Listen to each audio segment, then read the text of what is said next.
그때는 그때의 아름다움을 모른다. 20대에는 서른이 두려웠다. 서른이 되면 죽는 줄 알았다.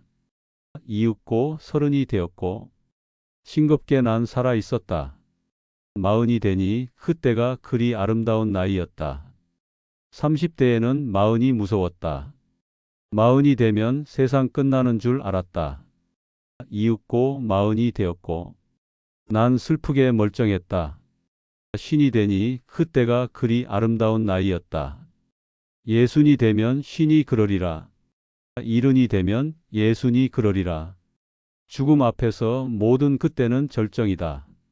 모든 나이는 아름답다. 다만 그때는 그때의 아름다움을 모를 뿐이다. 읽어드린 글은 정우현님의 그때는 그때의 아름다움을 모른다라는 시입니다. 사람 마음이란 게 참 우습습니다. 우리는 언제나 앞으로 다가올 나이만 두려워합니다. 그 나이에 닿으면 무슨 큰일이라도 벌어질 것처럼 세상이 끝장날 것처럼 겁을 먹지요. 마치 달력 한 장이 넘어가면서 갑자기 다른 세상에 떨어질 것처럼 하루 전에 나와는 완전히 다른 존재가 되어버릴 것처럼 두려워합니다. 돌이켜보면 저 역시도 그랬습니다. 20살엔 서른이 두려웠습니다. 서른이 되면 인생이 끝난다고 믿었습니다. 그 나이쯤이면 이미 완벽한 어른이 되어 있어야 할 것 같았습니다.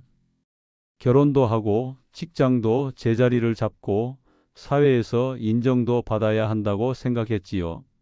그렇지 못하면 낙오자처럼 보일 것 같았고 뒤처진 인생처럼 느껴질 것 같았습니다.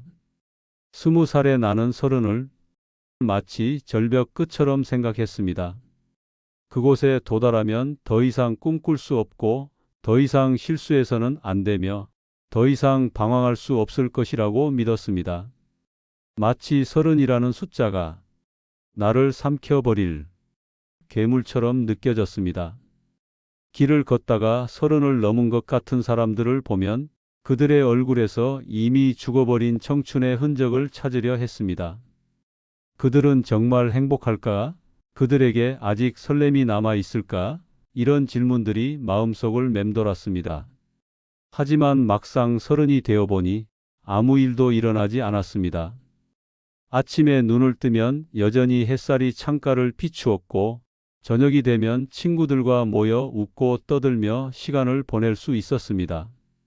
세상은 여전히 굴러갔고 나는 여전히 숨 쉬고 있었습니다.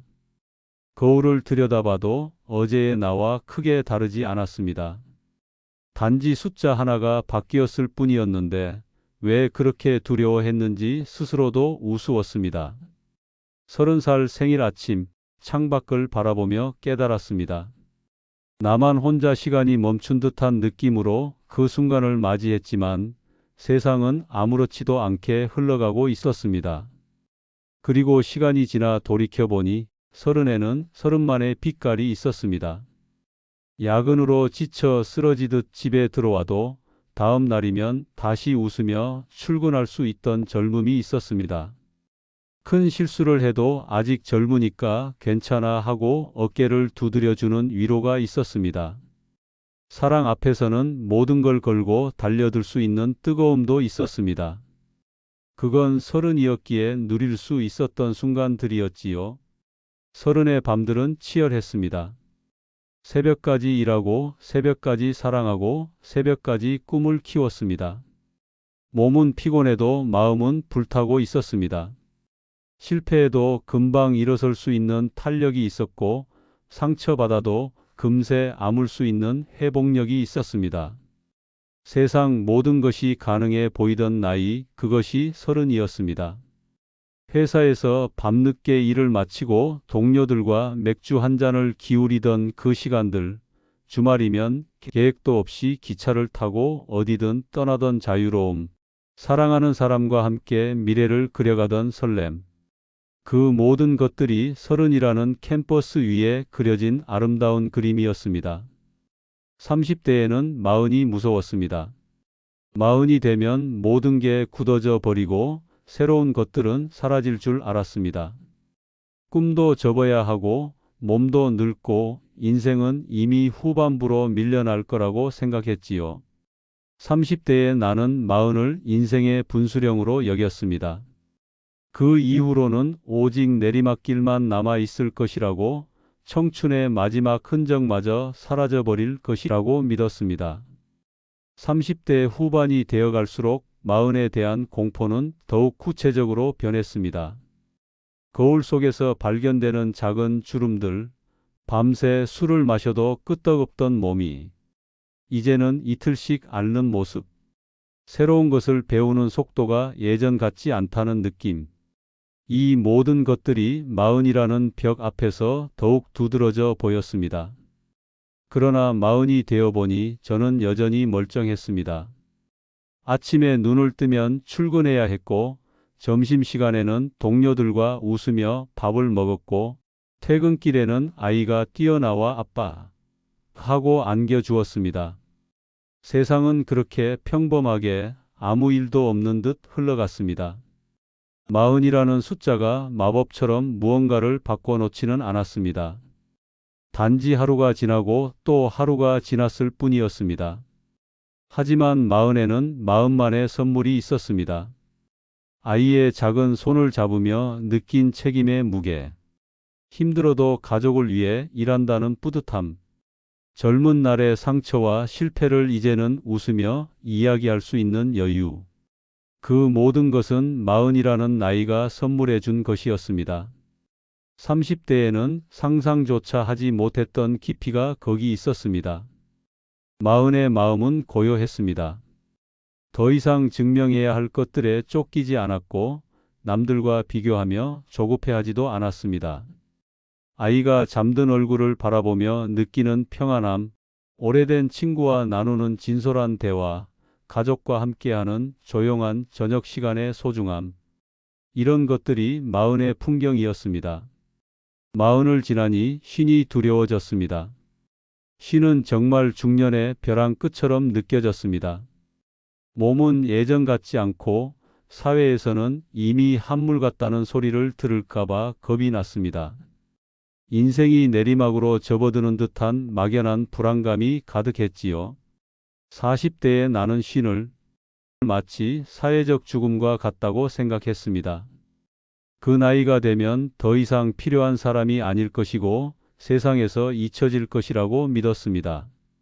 40대 후반부터는 쉰에 대한 걱정이 일상을 지배했습니다.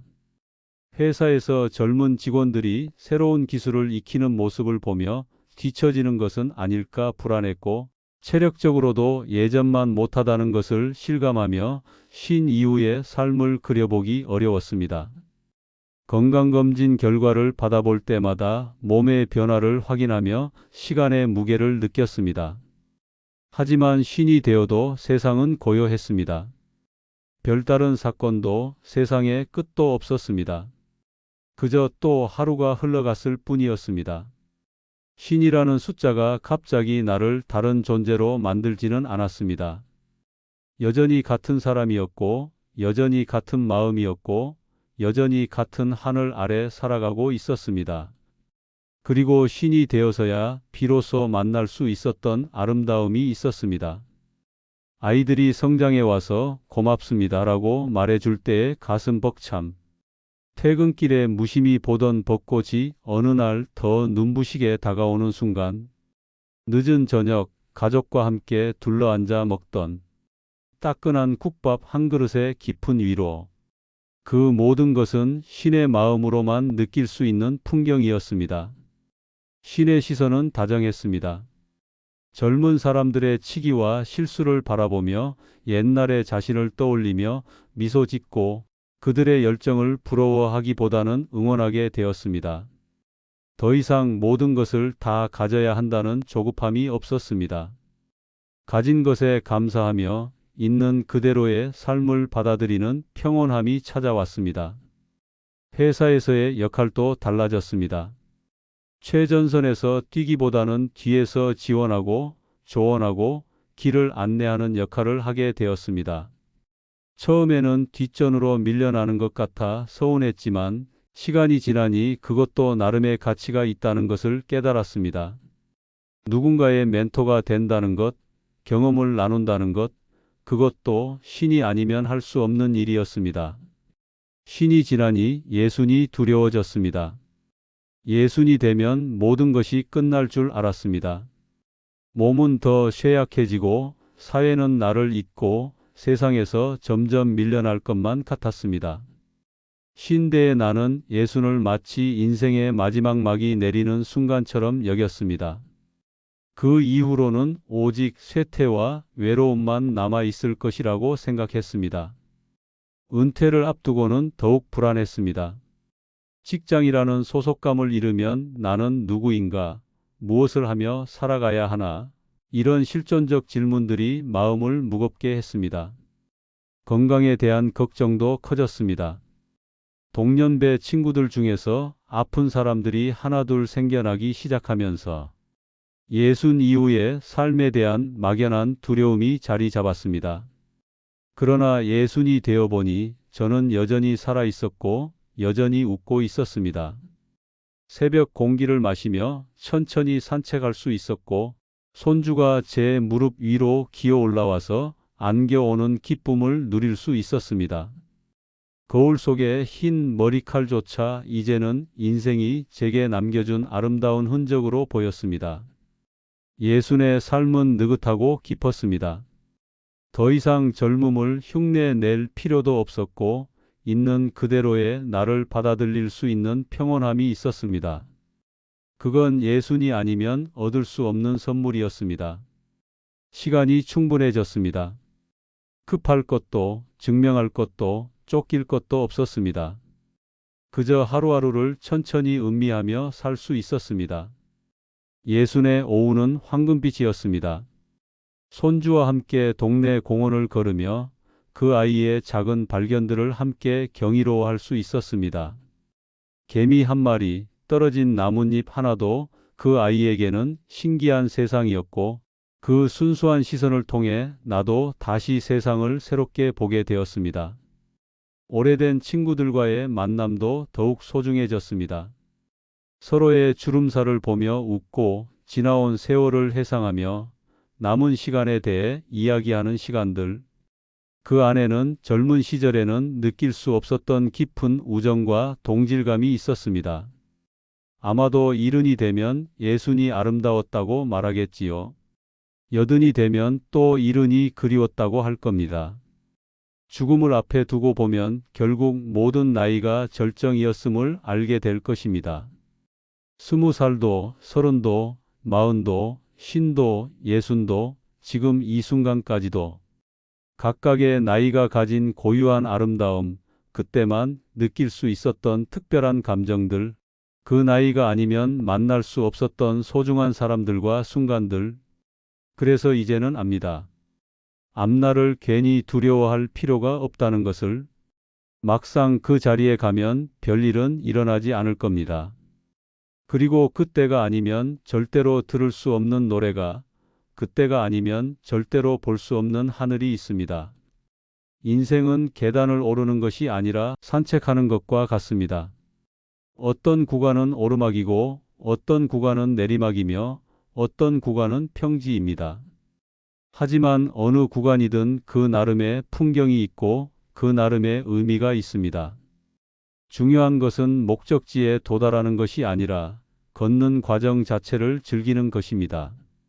때로는 뒤돌아보며 지나온 길을 그리워하기도 하고 때로는 앞을 바라보며 걱정하기도 하지만 결국 우리가 살 수 있는 것은 오직 지금 이 순간뿐입니다. 과거는 이미 지나갔고 미래는 아직 오지 않았습니다. 오직 현재만이 우리의 것입니다. 그러니 지금을 두려워하지 마십시오. 오늘이 바로 언젠가 돌아보면 그리워질 순간입니다.